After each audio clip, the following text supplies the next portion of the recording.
সম্মানিত উপস্থিতি, আজকের জুমায় আপনাদের সামনে সংক্ষিপ্ত যে বিষয়টি নিয়ে আলোচনা হবে সেটা হচ্ছে জুলহিজ্জাহ এবং ইসলাম।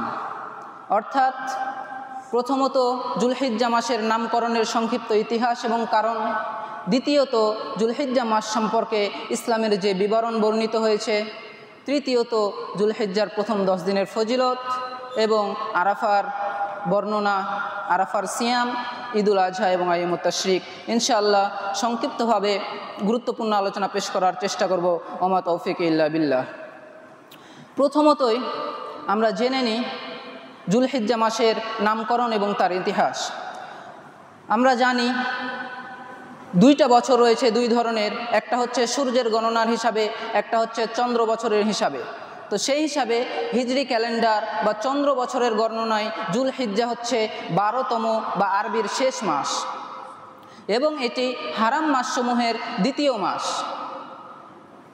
ইতিহাসে বলা হয়েছে 412 খ্রিস্টাব্দে রাসূল সাল্লাল্লাহু আলাইহি ওয়াসাল্লামের পঞ্চম দাদা কাব বিন মুররায়ের জামানায় এই মাসকে জুলহিজ্জা নামে নামকরণ করা হয়েছে, কেননা সে সময় এই মাসে হজ পালন করা হতো। আর যেহেতু এই মাসে হজ পালন করা হয় সেহেতু হজ থেকে এই মাসের নাম জুলহিজ্জা, অর্থাৎ যে মাসে হজ পালন করা হয় সেই নামে নামকরণ করা হয়েছে। এবং জুলহিজ্জা এই মাসটি হচ্ছে হজ্জের মাসসমূহের শেষ মাস।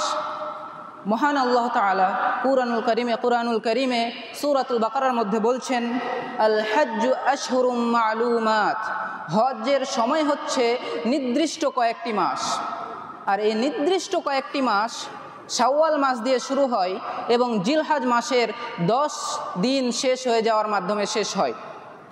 আর জিলহজ মাস বর্তমানে আমরা অতিবাহিত করছি। এই হচ্ছে জিলহজ মাসের নামকরণ এবং তার সংক্ষিপ্ত ইতিহাস। সম্মানিত উপস্থিতি, এ পর্যায়ে আমরা জানব জিলহজ মাস সম্পর্কে ইসলামে কি বর্ণনা এসেছে। জিলহজ মাস সম্পর্কে ইসলামে যা বর্ণনা এসেছে তা হচ্ছে জিলহজ মাসের প্রথম 10 দিনের ফজিলত এবং তার আমলসমূহ। কেননা জিলহজ মাসের প্রথম 10 দিনকে নিয়েই সমস্ত আলোচনা এবং সমস্ত বর্ণনা।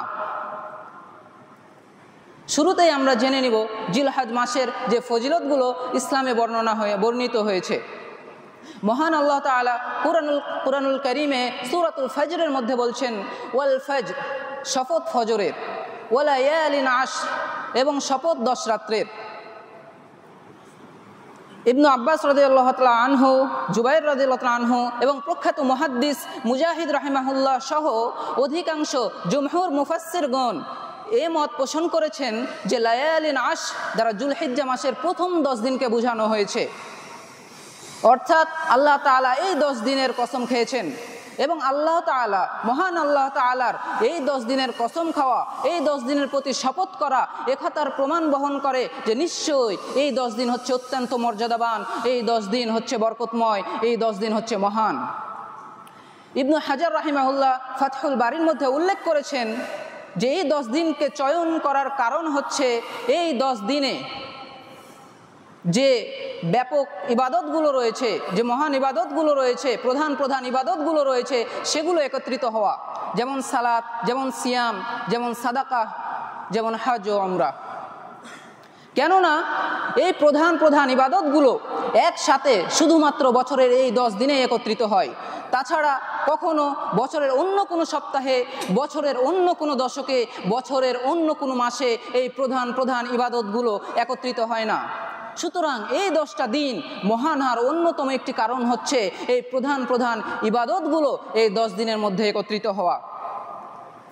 এছাড়াও হাদিসে বর্ণিত হয়েছে, আন ইবনে আব্বাস রাদিয়াল্লাহু তাআলা আনহু ক্বালা রাসূলুল্লাহ সাল্লাল্লাহু আলাইহি ওয়াসাল্লাম, ইবনে আব্বাস রাদিয়াল্লাহু তাআলা আনহু হতে সাব্যস্ত আছে রাসূল সাল্লাল্লাহু আলাইহি ওয়াসাল্লাম বলেন, মা মিন আইয়ামিল আমালিস সালিহি ফীহিন্না আহাব্বু ইলাল্লাহি মিন হাযিহিল আইয়ামিল আশর। অর্থাৎ আল্লাহর নিকটে এই 10 দিন ব্যতীত অন্য কোনো দিনে আমল করা বেশি প্রিয় নয়। অর্থাৎ বোঝা যায় রাসূল সাল্লাল্লাহু আলাইহি ওয়াসাল্লাম বললেন এই 10 দিনে আমল করা হচ্ছে আল্লাহর নিকটে সবচেয়ে বেশি প্রিয়। এ কথা শুনে সাহাবা ইকরাম রাদিয়াল্লাহু তাআলা আনহু রাসূল সাল্লাল্লাহু আলাইহি ওয়াসাল্লামকে প্রশ্ন করলেন, ইয়া রাসূলুল্লাহ, হে আল্লাহর রাসূল, ওয়ালাল জিহাদু ফি সাবিলিল্লাহ, আল্লাহর রাস্তায় জিহাদ করাও কি এর চেয়ে উত্তম নয়? কেননা সাহাবা ইকরাম রাদিয়াল্লাহু তাআলা আনহু জানতেন যে ব্যক্তি জিহাদে বের হলো, জিহাদে মৃত্যুবরণ করলো, সে শহীদ হয়ে গেল, সে জান্নাতে চলে গেল। সেজন্য সাহাবা ইকরাম জিজ্ঞাসা করলেন যে এই 10 দিনের আমল কি এতই ফজিলতপূর্ণ যে এর জিহাদও এর চেয়ে কম মর্যাদাবান, কম ফজিলতপূর্ণ? রাসূল সাল্লাল্লাহু আলাইহি ওয়াসাল্লাম উত্তরে বললেন, ওয়ালাল জিহাদু ফি সাবিলিল্লাহ, আল্লাহর রাস্তায় জিহাদ করাও নয়। তবে রাসূল সাল্লাল্লাহু আলাইহি ওয়াসাল্লাম বললেন, ইল্লা রাজুলুন খরাজা বিনাফসিহি ওয়া মালিহি, তবে ওই লোক ব্যতীত যে আল্লাহর রাস্তায় বের হলো নিজে তার ধন সম্পদ নিয়ে, ফালাম ইয়ারজি' মিন যালিকা বিশাইইন, অতঃপর সে কিছুই নিয়ে আর ফিরে আসলো না, অর্থাৎ সে শহীদ হয়ে গেল। অর্থাৎ এমন ব্যক্তি যে জিহাদে বের হলো তার ধন সম্পদ সব কিছু নিয়ে, অতঃপর সে শহীদ হলো, সেই ব্যক্তির মর্যাদা তার চেয়ে বেশি উত্তম। তবে উক্ত হাদিসের মুখ্য যে বিষয়টি সেটা হচ্ছে এই 10 দিনের ইবাদত আল্লাহর নিকটে অধিক প্রিয় অন্য দিনে ইবাদত করার চেয়ে। সুতরাং সম্মানিত উপস্থিতি, আপনার এই 10 দিনে করা ভালো আমল, এই 10 দিনে করা সৎ আমল আল্লাহর নিকটে অধিক প্রিয় অন্য 10 দিনে করা আপনার সকল সৎ আমলের চেয়ে। আপনার এই 10 দিনে করা আদায় করা সালাত আল্লাহর নিকটে অধিক প্রিয় অন্য দিনে আদায় করা আপনার সকল সালাতের চেয়ে। আপনার এই 10 দিনে আদায় করা সিয়াম পালন করা আল্লাহর নিকটে অধিক প্রিয় অন্য দিনে আপনার সকল সিয়াম পালন করার চেয়ে। এই 10 দিনে আপনার আদায় করা সাদাকা আল্লাহর নিকটে অধিক প্রিয় অন্য 10 দিনে আদায় করা সকল সাদাকার চেয়ে। সম্মানিত উপস্থিতি, এই 10 দিনে আপনি যে ফরজ সালাত আদায় করবেন সেগুলো আল্লাহর নিকটে অধিক প্রিয় অন্য দিনে আদায় করা সকল ফরজ সালাতের চেয়ে। এই 10 দিনে আপনার আদায় করা নফল সালাত আল্লাহর নিকটে অধিক প্রিয় অন্য দিনে আদায় করা সকল নফল সালাতের চেয়ে। সুতরাং বোঝা যায় এই 10 দিনে আপনার যে সৎ আমল সেটা আল্লাহর নিকটে অধিক প্রিয় অন্য দিনে করা যে কোনো সৎ আমলের চেয়ে। কেননা এই 10 দিন হচ্ছে উত্তম, এই 10 দিন হচ্ছে সর্বোত্তম আল্লাহর নিকটে, এবং আল্লাহর নিকটে অধিক প্রিয় হচ্ছে এই 10 দিনে আমল করা। এই ছিল যুলহিজ্জা প্রথম 10 দিনের ফজিলত। এবার আসুন আমরা জেনে নেই যে এই 10 দিনে আমরা কি কি আমল করতে পারি, রাসূল সাল্লাল্লাহু আলাইহি ওয়াসাল্লাম থেকে কি কি আমল প্রমাণিত রয়েছে এবং কি কি আমল আমাদের করা উচিত এই বছরের সবচেয়ে উত্তম দিনগুলোতে। সম্মানিত উপস্থিতি, প্রথমে আসবে তাওবা এবং ইস্তেগফার। যখন আপনি বছরের সর্বোত্তম দিনগুলোকে পেয়ে বসলেন, আল্লাহ তাআলা আপনাকে সৌভাগ্যবান করলো এই বছরের সর্বোত্তম দিনগুলো আপনাকে দেওয়ার মাধ্যমে, অর্থাৎ আপনি এই দিনে আমল করার মাধ্যমে আল্লাহর কাছে অধিক প্রিয় আমল উপস্থাপন করতে পারেন।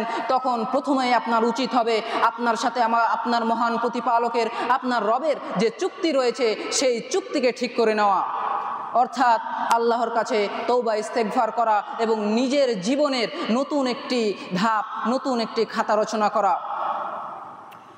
প্রখ্যাত তাবিঈ রবি ইবনে খাইসাম রাহিমাহুল্লাহ বলছেন, আদ-দাউ আদ-দুনুব, অর্থাৎ পাপ রোগ হচ্ছে পাপ, আদ-দাউ আদ-দুনুব, পাপ রোগ হচ্ছে পাপ, ওয়াদ-দাওয়াউ আল-ইস্তিগফার, এবং প্রতিষেধক হচ্ছে ইস্তেগফার, ওয়াশ-শিফাউ আন তাতুবা ফালা তাউদ, আর নিরাময়ক হচ্ছে তওবা করা এবং সেই কাজে ফিরে না যাওয়া।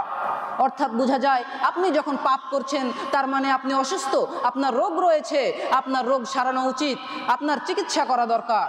আর সেই রোগের চিকিৎসা হচ্ছে ইস্তেগফার করা, সেই রোগের নিরাময়, সেই রোগের আরোগ্য হচ্ছে আল্লাহর কাছে ক্ষমা প্রার্থনা করা, সেই রোগের প্রতিষেধক হচ্ছে মহান প্রভুর কাছে ক্ষমা প্রার্থনা করা। আর তাওবা হচ্ছে নিরাময়ক, অর্থাৎ তাওবা করবেন আপনি এবং সেই কাজে ফিরে না যাবেন। যেমন কোনো ব্যক্তি অসুস্থ হলো, সে প্রতিষেধক ওষুধ গ্রহণ করলো, সাময়িক রোগটা সেরে গেল, কিন্তু পরবর্তীতে আবার হতে পারে।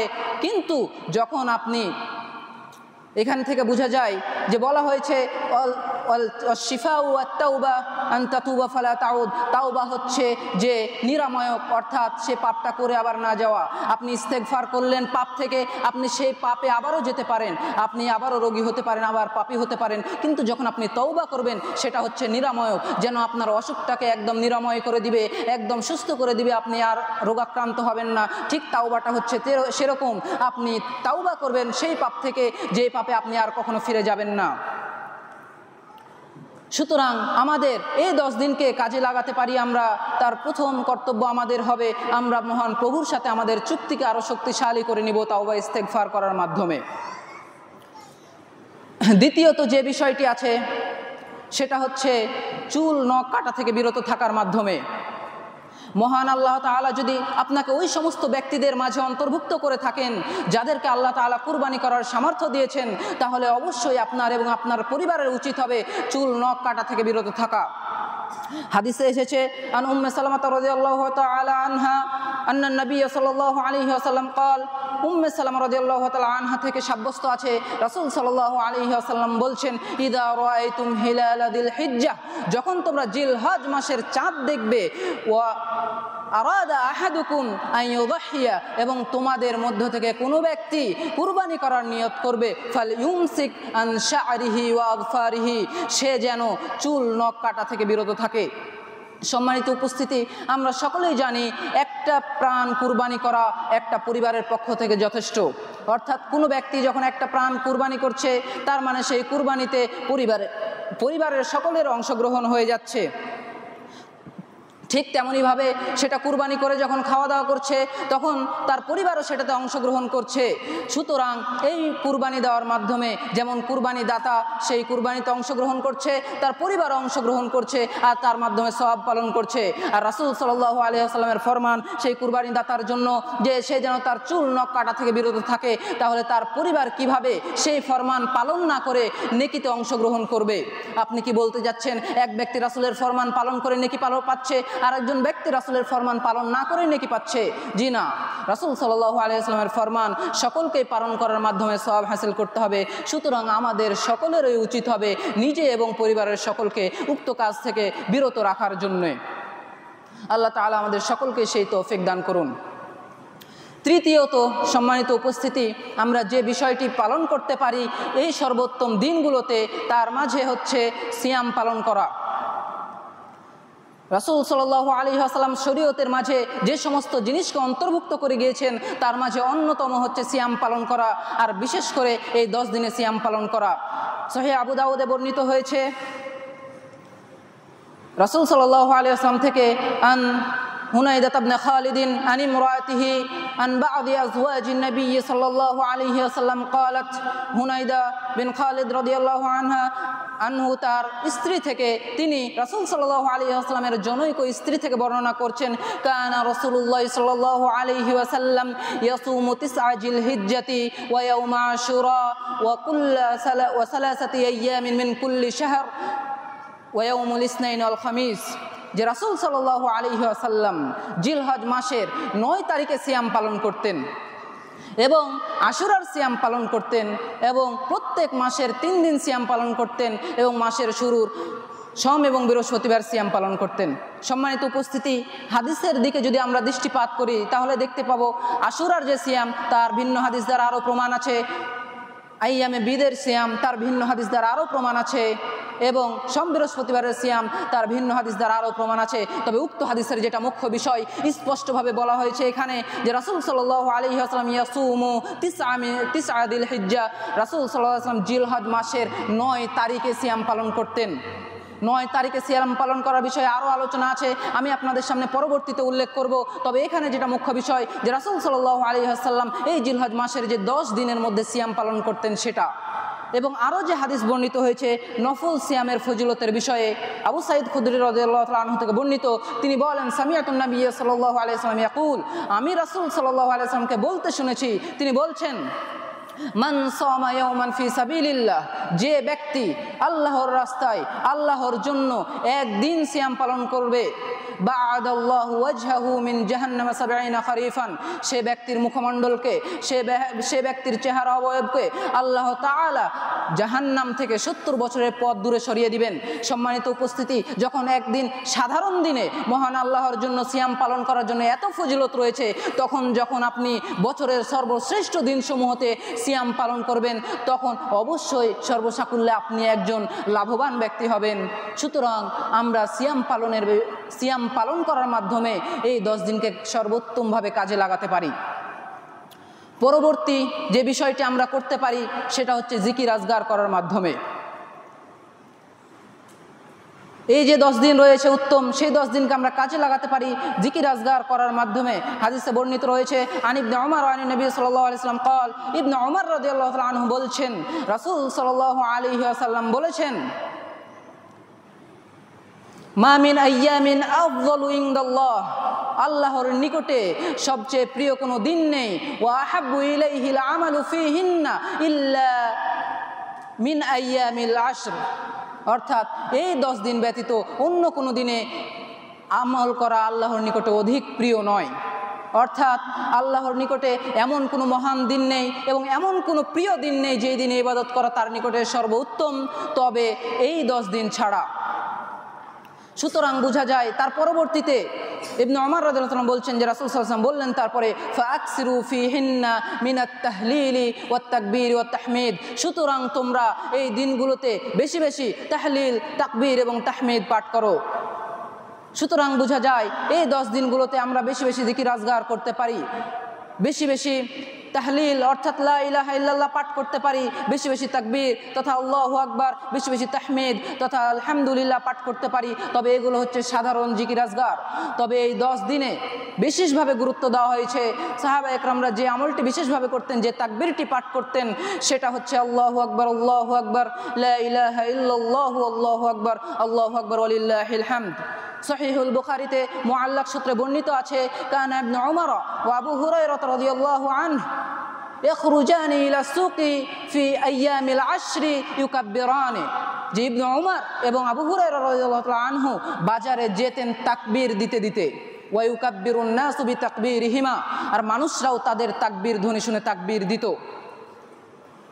এছাড়াও ইবনে রাজব রাহিমাহুল্লাহ তার ফাতহুল বারির মধ্যে উল্লেখ করেছেন প্রখ্যাত একজন মুহাদ্দিস থেকে, যে তিনি বলছেন, আমি মানুষদেরকে পেয়েছি এমন অবস্থায় যখন মানুষরা তাকবীর পাঠ করত এবং তাদের তাকবীরের সাথে তাল মিলিয়ে আমিও তাকবীর পাঠ করতাম। তবে মানুষের অবস্থা এমন হয়েছে এখন যে তাদের মাঝ থেকে খুব কম সংখ্যক মানুষকে পাওয়া যায় যে যারা তাকবীর পাঠ করে, অর্থাৎ তাদের মাঝে অবহেলা সৃষ্টি হয়ে গিয়েছে। সুতরাং সম্মানিত উপস্থিতি, এই যে বিশেষ তাকবীরটি রয়েছে আমাদের উচিত সেটাও বেশি বেশি পাঠ করা। কেননা বর্তমানে মানুষদের মাঝে লক্ষ্য করলে দেখা যায় যে এই সুন্নাতটি একটি পরিত্যক্ত সুন্নাতে পরিণত হয়েছে। আমাদের সকলের উচিত এই মৃত সুন্নাতকে জীবিত করা এবং অন্য মনস্ক এবং গাফেল মানুষদেরকে এই অত্যন্ত গুরুত্বপূর্ণ একটি আমল স্মরণ করিয়ে দেওয়া। আল্লাহ তাআলা আমাদের সকলকে সেই তৌফিক দান করুন, আল্লাহুম্মা আমিন। এছাড়াও আশরে জিলহিজ্জা, জিলহজ মাসের এই 10 দিনে আমরা যে ইবাদতগুলো পালন করতে পারি তার মাঝে অন্যতম হচ্ছে সাদাকা করা, তার মাঝে অন্যতম হচ্ছে হজ উমরা পালন করা, তার মাঝে অন্যতম হচ্ছে কুরবানি করা এবং বেশি বেশি সৎ আমল করা। আল্লাহ তাআলা আমাদের সকলকেই এই 10 দিনে বেশি বেশি সৎ আমল করার তৌফিক দান করুন, আল্লাহুম্মা আমিন।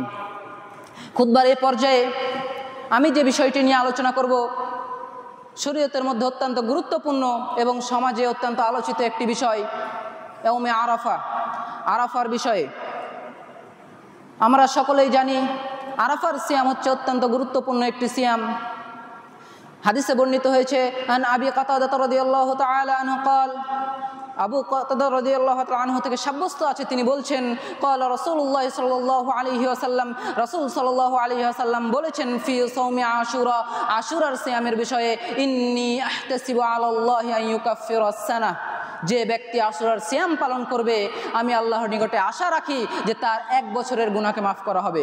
পরবর্তীতে রাসূল সাল্লাল্লাহু আলাইহি ওয়াসাল্লাম বলছেন, ফি সাওমি আরাফা, আরাফার সিয়ামের বিষয়ে, ইন্নী আহতাসিবু আলাল্লাহ আন ইউকাফফিরাস সানাতাল্লাতী ক্বাবলাহু ওয়া ইউকাফফিরাস সানাতাল্লাতী বা'দাহু, অর্থাৎ রাসূল সাল্লাল্লাহু আলাইহি ওয়াসাল্লাম বলছেন, যে ব্যক্তি আরাফার সিয়াম পালন করবে আমি আল্লাহর নিকটে আশা রাখি তার পূর্বের এবং পরবর্তী 1 বছরের গুনাহ খাতাকে মাফ করা হবে।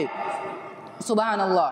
সম্মানিত উপস্থিতি, এতটা গুরুত্বপূর্ণ একটি ইবাদত, এতটা ফজিলতপূর্ণ একটি ইবাদত যেটা রাসূল সাল্লাল্লাহু আলাইহি ওয়াসাল্লাম বর্ণনা করেছেন, অথচ আমরা আজও তার দিন নিয়ে ইখতিলাফের মধ্যে নিমজ্জিত আছি। আমরা নির্ধারিত করতেই পারছি না কোনটি দিন।